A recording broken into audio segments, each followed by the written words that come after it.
Assalamu alaikum. Welcome to school. Today we will learn the poem Thank You for the World. Thank you for the world so sweet. Thank you for the food we eat. Thank you for the birds that sing.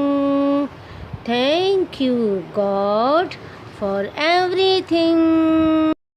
हमने देखा मछली घर, कैसा अच्छा था मंजर।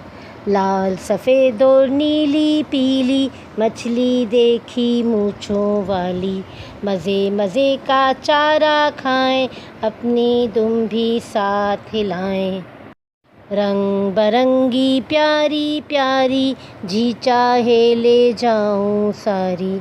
तैरती हैं ये इधर उधर, कैसा अच्छा मछली घर।